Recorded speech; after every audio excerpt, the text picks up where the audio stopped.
Dans cette vidéo-ci, nous allons modéliser les bardages. Les bardages qui sont là comme des éléments pour remplacer les planchers à corps creux.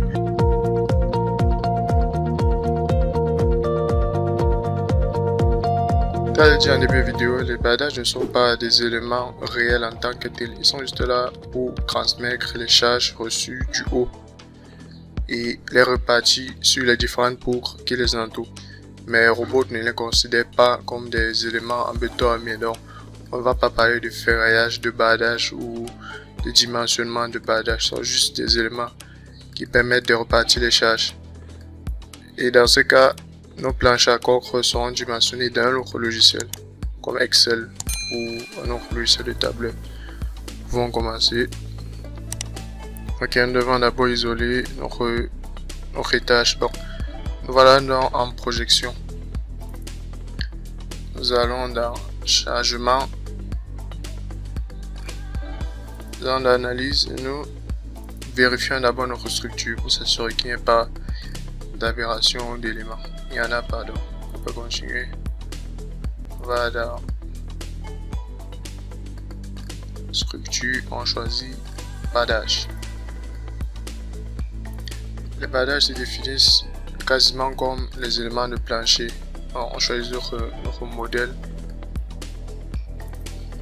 Notre modèle de définition ici sont les rectangles. Ils se dessinent exactement comme pour le type plancher. On choisit croix, les carreaux points qui constituent notre rectangle, notre carré, et le robot s'occupe de les remplir. Dans ce cas, on a choisi le mode de définition. Dans ce cas, on a choisi la répartition des charges dans deux directions, tel que c'est représenté. Là, vous voyez les deux flèches qui montrent, les deux flèches qui vont dans les deux sens. Il montre que les charges seront réparties suivant les deux directions, pour chacune des poutres dans cette direction. Comme je l'ai dit plus tôt, le bardage est uniquement là pour répartir les charges qu'on lui applique. Les charges surfaciques que devait recevoir un plancher qui devait être à cette place-là. Le plancher lui-même sera dimensionné dans un autre élément, dans un autre logiciel. Donc, on choisit notre modèle de définition rectangle et notre répartition des charges dans deux directions. Tout ce qu'il nous reste à faire, c'est juste dessiner les différents éléments de notre bardage.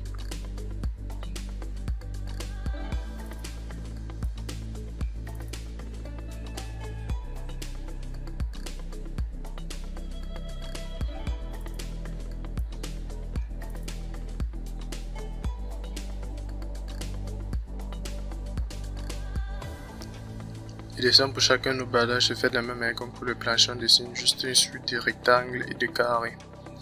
Et pour les formes un peu compliquées, on utilise la méthode de définition contour qui nous permet de dessiner les polygones à la place des rectangles et des carrés. On définit juste les différents sommets de notre polygone et le robot s'occupe de remplir.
Voilà, nous venons donc de terminer de définir nos bardages.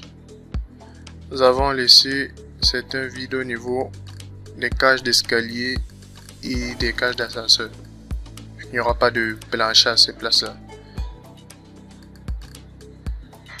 On vérifie qu'il n'y a pas d'aberration. Là où il y en a, on sélectionne et on supprime.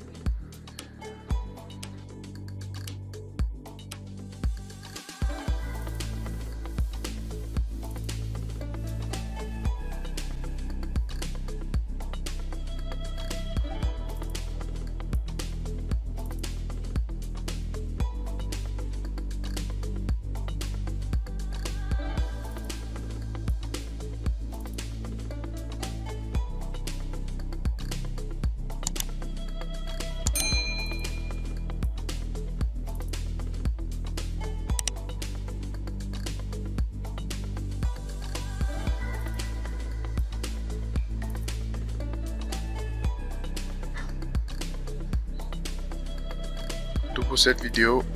Dans la vidéo suivante, nous allons définir les autres étages de notre structure.